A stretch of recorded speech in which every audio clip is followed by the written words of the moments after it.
Assalamualaikum warahmatullahi wabarakatuh. Doa terbaik kami untuk teman-teman semua dimanapun berada. Semoga senantiasa dalam keadaan sehat-sehat selalu ya. Dimurahkan rezekinya oleh Allah Subhanahu wa Ta'ala. Amin, amin, amin ya Robbal 'Alamin. Berjumpa kembali bersama channel Bangsa Olahraga 777.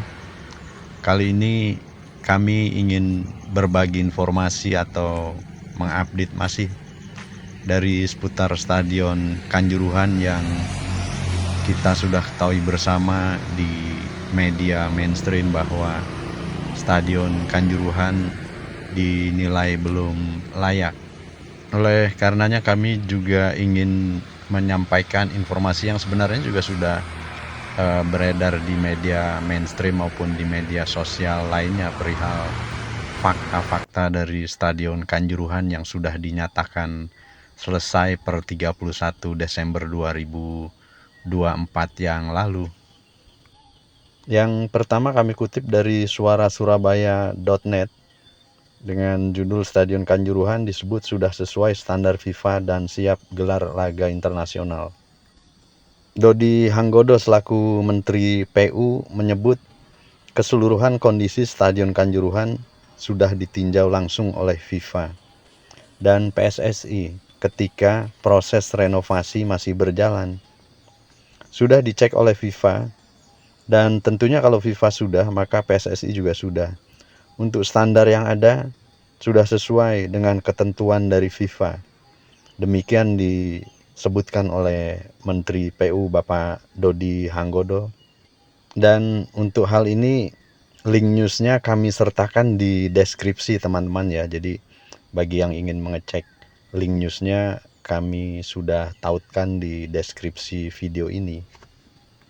Di sisi lain Menteri Pekerjaan Umum juga menyatakan bahwa selain sudah berstandar FIFA, bahwa Stadion Kanjuruhan ini sudah dinilai layak fungsi atau memiliki sertifikasi layak fungsi atau SLF.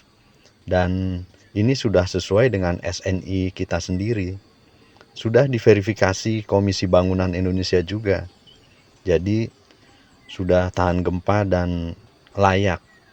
Ini cukup megah Stadion Kanjuruhan. Demikian Menteri Pekerjaan Umum Bapak Dodi Hanggodo menambahkan. Mengutip pernyataan Pak Menteri PU yang menyatakan bahwa Stadion Kanjuruhan sudah dicek atau diinspeksi oleh FIFA, tentu Stadion Kanjuruhan sudah bisa digunakan untuk menyelenggarakan sebuah pertandingan. Kalau kami kutip dari situs FIFA, beberapa poin meliputi ukuran lapangan, kapasitas penonton, fasilitas stadion, keamanan, dan juga pencahayaan. Di sisi lain untuk sisi lapangan itu sendiri terkait dengan rumput dan juga daya serap terhadap air apabila terjadi hujan, serta pencahayaan yang memiliki rata-rata minimal 2500 lux dan juga memiliki fasilitas ruang P3K atau medis yang mudah diakses oleh layanan darurat dan juga memiliki kamar kecil atau urinal di seluruh stadion, memiliki setidaknya 2 ruang ganti untuk pemain. Dan tentu saja dari aspek keamanan memiliki sistem CCTV dan juga memiliki sistem alarm yang diaktifkan pada waktu-waktu tertentu, dan tentu akses untuk evakuasi penonton terkait dengan pintu masuk dan juga pintu keluar, seberapa lama penonton itu keluar apabila terjadi hal-hal yang tidak diinginkan. Ini semua sudah ada di standarisasi FIFA, dan apabila sudah dinyatakan sesuai dengan standar FIFA, tentunya Stadion Kanjuruhan memiliki kapasitas untuk menyelenggarakan sebuah pertandingan. Detail-detail dari standarisasi FIFA tersebut kalau kita mengutip atau melihat pernyataan-pernyataan yang disampaikan oleh kontraktor Waskita Karya dan juga Berantas Abipraya yang menyatakan bahwa stadion ini sudah sesuai dengan standar FIFA. Tentunya syarat-syarat detail tersebut sudah dipenuhi. Sebelum kita lanjut, kembali kami mengajak kepada seluruh teman-teman untuk mendoakan rekan-rekan, saudara-saudara kita Aremania, Aremanita, dan seluruh korban tragedi Kanjuruhan. Semoga husnul khotimah.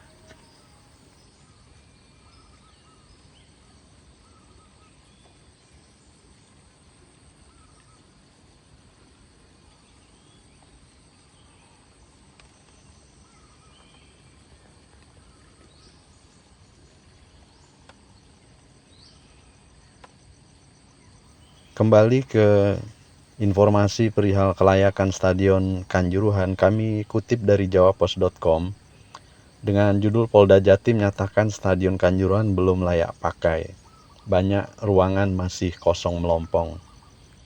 Menurut hasil rekomendasi tim Risk Assessment Polda Jawa Timur, ada sejumlah hal yang harus dipenuhi Pemkab Malang untuk operasional Stadion Kanjuruhan, antara lain pengisian perangkat di sejumlah ruangan. Rekomendasi tersebut muncul setelah tim melakukan joint inspection. Dalam inspeksi gabungan itu dihadiri juga oleh kontraktor PT Waskita dan sejumlah perangkat daerah atau OPD di Pemkab Malang. Ini hal yang harus kita ketahui dan kita pahami bersama teman-teman ya, bahwa sebagai sebuah stadion Kanjuruhan ini sudah disertifikasi layak fungsi, artinya dari struktur bangunan dan juga dari sisi teknis bangunan lainnya itu sudah memenuhi standar yang ditetapkan dan layak fungsi. Lalu yang kedua, bahwa Stadion Kanjuruhan ini sudah diinspeksi oleh FIFA, yang artinya bahwa Stadion Kanjuruhan ini bisa menyelenggarakan sebuah pertandingan karena sudah memenuhi kriteria-kriteria yang sudah ditentukan oleh FIFA. Namun ketika Stadion Kanjuruhan akan digunakan untuk melaksanakan sebuah pertandingan atau kegiatan, maka diperlukan poin-poin atau pemenuhan dari aspek-aspek dalam hal ini keamanan yang diperlukan oleh kepolisian. Salah satunya adalah aspek tentang standar operasional dan prosedur atau SOP penggunaan sarana dan pengamanan di dalam maupun di luar stadion. Hal ini tentu saja bisa dipenuhi dan bukan merupakan sebuah hambatan, dikarenakan stadion-stadion lain pun saat ini juga memiliki standar operation prosedur dari sebuah penyelenggaraan pertandingan, dan bisa saja Stadion Kanjuruhan nantinya mengkopi SOP yang sudah ada di stadion-stadion lainnya, hanya memang perlu menyesuaikan mengingat layout di dalam Stadion Kanjuruhan dan juga situasi di luar Stadion Kanjuruhan dan lingkungannya berbeda dengan stadion-stadion yang ada saat ini di tempat lain. Menurut Kepala Dispora Kabupaten Malang, Bapak M. Hidayat, tim Risk Assessment Polda Jatim memberikan skor 54 dari 100, sedangkan skor minimal agar memenuhi syarat adalah 55. Paling rendah untuk bisa dikatakan layak ya nilainya 55, artinya nilai kami masih kurang. Yang kurang itu soal bagaimana meminimalkan resiko saat kompetisi atau pertandingan berlangsung. Meski itu, Kadispora Pemkab Malang ini menegaskan bahwa struktur bangunan tidak ada masalah, serta sejumlah aspek lain seperti jalur evakuasi, ukuran gerbang, jarak pagar pembatas, juga sudah dicek oleh tim Risk Assessment Polda Jatim dan itu tidak ada masalah. Disampaikan pula bahwa Stadion Kanjuruhan dinilai tidak layak karena banyak ruangan yang masih kosong. Salah satunya ruangan medis untuk pemain. Dan ini memang harus sesuai standar FIFA. Ruangan medis salah satunya adalah mudah diakses teman-teman ya. Selanjutnya ruangan tersebut sifatnya krusial karena seharusnya ruangan medis sudah tersedia peralatan seperti kasur dan alat-alat kesehatan lainnya. Demikian juga tribun VVIP atau Royal Box yang belum ada meja dan sofa. Lalu ruang steward pertandingan dari ruang konferensi pers juga masih kosong. Demikian disampaikan oleh Kadispora Kabupaten Malang. Jika kita menelaah pernyataan dari Kadispora pemerintah Kabupaten Malang seperti dikutip di jawapos.com tanggal 10 Februari, Stadion Kanjuruhan ini layak untuk menyelenggarakan sebuah kompetisi atau pertandingan sepak bola. Hanya memang untuk mencapai layak tersebut ada poin-poin yang harus dipenuhi, yang antara lain disampaikan adalah SOP, pemenuhan perangkat yang ada di ruang medis, pemenuhan perangkat yang ada di Royal Box. Jadi tidak ada masalah dengan struktur bangunan dan juga standar teknis daripada Stadion Kanjuruhan yang mengacu kepada regulasi FIFA. Atau simpelnya adalah Stadion Kanjuruhan layak dengan syarat dipenuhinya aspek-aspek yang disebutkan tadi oleh Kadispora pemerintah Kabupaten Malang. Sebagai tambahan informasi teman-teman, kalau kita ingat perihal Stadion GBLA Bandung yang kini sudah dikelola oleh Persib Bandung, pada tahun 2015 juga mengalami masalah setelah renovasi.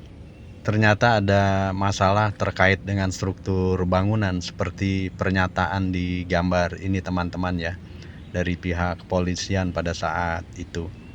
Tentu kita tidak ingin melihat Stadion Kanjuruhan memiliki permasalahan dari sisi teknis bangunan, apalagi sudah dinyatakan atau sudah memiliki sertifikasi layak fungsi seperti disampaikan oleh Pak Menteri Pekerjaan Umum. Di sisi lain juga kami ingin mengupdate bahwa terkait pertandingan Arema FC tanggal 17 Februari nanti, sudah disampaikan pernyataan resmi oleh Arema FC di situs Arema Official bahwa pertandingan akan dilaksanakan di Stadion Supriyadi Blitar tanpa penonton. Begitu juga pada pertandingan melawan PSIS Semarang tanggal 24 Februari nanti akan dilaksanakan di Stadion Supriyadi. Artinya bahwa Arema belum kembali ke Stadion Kanjuruhan di bulan Februari ini teman-teman ya. Sekedar mengingatkan juga bahwa pintu selatan di Stadion Kanjuruhan ini ada 3 teman-teman ya. Pintu selatan 1 di sisi selatan, pintu selatan 1 di sisi selatan mendekati ke tribun timur, dan juga pintu selatan 2 yang ada di sisi utara. Kembali kami belum mengetahui apakah nantinya akan dilakukan perubahan atau tidak. Ini adalah pintu selatan 2 yang ada persis di bawah tribun atau di sisi tribun utara, tepatnya di bawah papan skor di pintu akses penonton nomor 5 dan juga nomor 4. Oh ya, ketika kami mendokumentasikan ini tanggal 15 Februari pagi hari, situasi di Stadion Kanjuruhan cukup tebal turun kabutnya teman-teman ya, sehingga gambarnya agak sedikit buram. Kembali ke soal perangkat yang harus dipenuhi untuk mendapatkan kelayakan Stadion Kanjuruhan, Bapak Kadispora Malang menegaskan bahwa pihaknya akan mengisi sarana prasarana yang diperlukan untuk memenuhi persyaratan operasional Stadion Kanjuruhan. Sementara dikutip dari Sindo News tanggal 14 Februari, disampaikan oleh Kapolres Malang AKBP Danang Setio Pambudi Soekarno menyatakan bahwa secara peraturan memang jika ada bangunan stadion yang direnovasi perlu penilaian ulang atau reassessment. Penilaian ulang itu untuk memastikan faktor keamanan stadion terpenuhi saat menggelar sebuah pertandingan sepak bola. Meski begitu, Pak Kapolres menyatakan bahwa belum bisa menyatakan bahwa Stadion Kanjuruhan tidak layak dari sisi standar keamanan dan keselamatan. Sebab memang perlu penambahan beberapa item yang diperlukan, apalagi sejauh ini pihaknya masih menunggu hasil reassessment menyeluruh dari tim Polda Jawa Timur. Ditambahkan pula bahwa kami masih menunggu hasil resminya. Kami belum menerima hasil resminya, cuma nanti apapun itu nilainya kan ada standar minimal yang harus dipenuhi. Nanti kita lihat catatan apa saja yang belum, nanti akan kita sampaikan dan bagaimana upaya untuk memenuhi itu.